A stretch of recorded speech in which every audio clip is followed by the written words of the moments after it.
It's the Nuka-Cola Lounge, presented by the Triple S League. Smooth, suave, and done with a smile.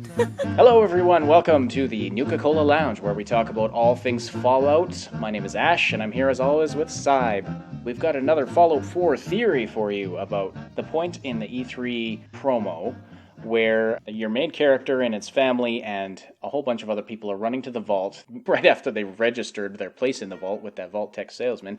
The sirens start going off, everybody starts running to the vault. So your main character and his spouse and their baby, they're all standing on top of the entrance to the vault, which I've immediately noticed is different. In Fallout 3, the doors were vertical. Now the door seems to be on top of the vault. So they're standing on top of the entrance to the vault. They say, "I love you," to each other. Then the bomb goes off, and the explosion expands, and it looks like everybody dies. This might be a little bit of a fake. This might be what happens if you don't make it to the door in time. Like, your survival might actually depend on, doing a good job in getting to the vault. Right. So let's assume for the moment that this is not a sort of a bad ending scenario that happens if you don't get to the vault fast enough. Let's assume this is part of the main storyline. It's easy to conclude right off the bat that your family is dead and you're the lone survivor of this vault. But does that really make sense? So we're going to dive into that question today. There's a few things that don't add up about that, isn't there? There's a lot of things that don't add up about that.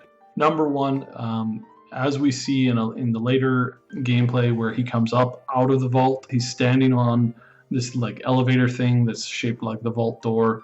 When we're looking at the family standing there with all of the other townsfolk standing there, there are some people that are standing on top of the vault door, and then there's some people that are standing a little off of the vault door, and the wife and the baby are standing almost center to the vault door. So if anybody was not going to make it, into the vault when the vault door drops down, it's definitely going to be the person who's standing on the edges or the outside of it. This is not an Empire Strikes Back, Han Solo being lowered into the carbonite while Princess Leia looks on and is helpless to do anything. This is, it's not that kind of I love you goodbye scene. They're both standing on top of the vault door. I mean, if she's dead, he should be dead. They're both right there. Yeah. In fact, like you said, she's more central on top of the door than he is. So if you're standing right there when the bombs go off and that shockwave hits you, the screen kind of goes black at that point. You don't actually see everybody dying, but you obviously survive. So it would make sense that your wife and child have also survived. Yeah, I think if you're standing where you're standing and you get to make it into the vault where you're standing, I definitely think that everybody makes it into the vault who's standing on the vault door. Now you're in the vault, and this is where we don't know what happens except for one other scene, and that is where you find the Pip-Boy. Obviously, you're finding the Pip-Boy after you wake up from cryogen. We know that this is a cryogen facility. And that has been officially confirmed by Bethesda, right? That this is a cryogenics facility, and you're waking up 200 years later, so we can reasonably conclude that you've been in cryogenic stasis for 200 years. Yeah, there's a lot of people who are saying, oh no, you're actually a robot, an android. We know that you're not an android because, first of all, androids were not created until just a few years prior to you getting out of the vault. So in the 2250s was when they started to be, really, really polished, and they'd existed for maybe 50 years before that. They are not something that was around when you went into the vault.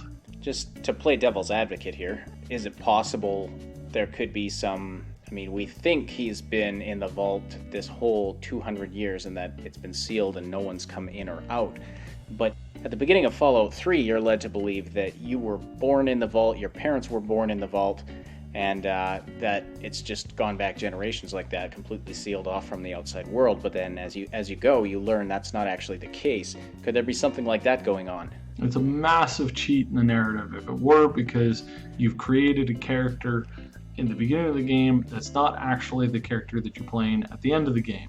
There's been so much focus on you have lived in the past and you're now waking up in the future. after seeing everything destroyed, so you have a sense of loss. If you're an android, there's no actual sense of loss. It's just an illusion.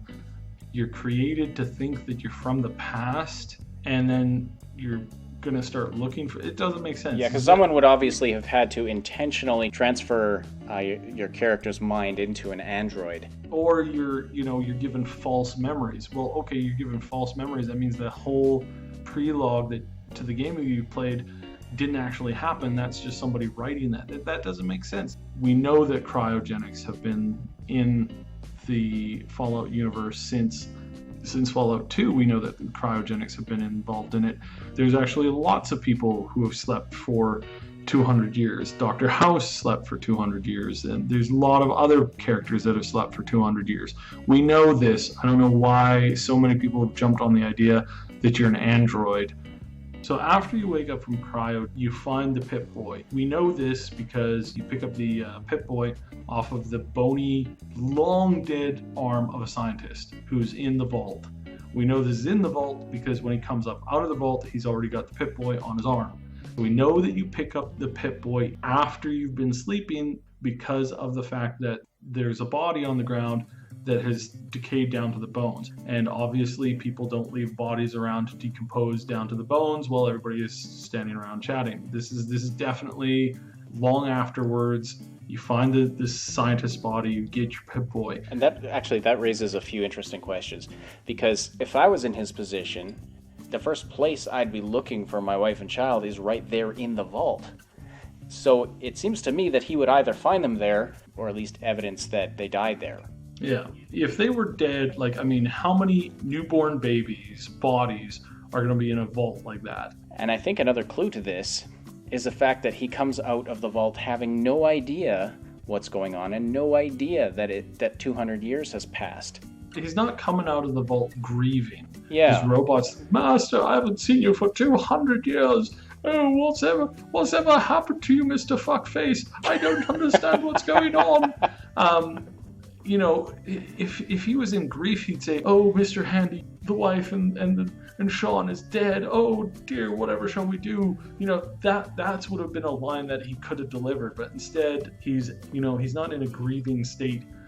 Most people, having gone through something like that, aren't going to be happy to just, well, I guess I get to start over. Well, that was lucky. I don't have to carry around that ball and chain anymore. Well, that's obviously not the case. He's in love with his wife and she's in love with him and they have this baby together. His family is very important to him. He's obviously not looking for a Nuka-Cola fix or some caps to start a business. Mm-hmm. The only thing that anybody would be looking for in those circumstances is what happened to his family. And it's not just that you're searching for something, it's that you're searching for something immediately. Mm-hmm. Obviously, he goes to his old house right away because he gets there and he hasn't had anything to eat. His robot immediately notices that he's famished. It's not like he's been out hunting and been exploring the world for a while and then goes to find his place. Mm-hmm. As we saw with data that came out at QuakeCon, there's more hints and more hints that you're actively searching for something. And again, what the hell are you searching for if it's not your family? Are you searching for, just some money? Or are you searching for revenge? You're gonna find a way to get to China to kill the people who launched the bombs? Like what are you searching for? In their last game, Skyrim, we saw a story where you had no past, where you had no background, where you didn't have a cause. And a lot of people would ask, okay, so you're just a dude who was going to be executed, who then decided to run away and then join up with the people who were just trying to execute you to fight the dragons? There's a lot of story holes that were not super major, but there was a lot of things that didn't make a lot of sense. You're this person who has no background, has no memory, and that's already been done multiple times by Bethesda, and that was a big critique in New Vegas, which was made by Obsidian. What's your past? Why am I risking life and limb to do anything? Is it just selfish reasons? Is it purely selfish, or is there something deeper, more important going on there? Purpose, goals, something that's driving you to go out. If we have this idea that we're robots, or if we have this idea that our family's dead, there's a lot of questions as to, well, why the hell is the character bothering? Maybe your spouse does die at some point. You can romance other characters. So the spouse is deceased, or at least you think he or she is. But your kid is still out there somewhere. I think ultimately it does come down to trying to find your son. Man, I can't wait to dive into this game. Just wanting to know what happens.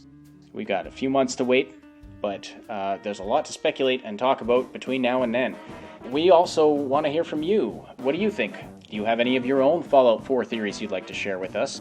If we like them, we might feature them on a future episode. Feel free to leave us some comments down below or tweet us at our Twitter handle, which you can find in the description below. That's all for now. On behalf of Syb and the Triple S League, my name is Ash.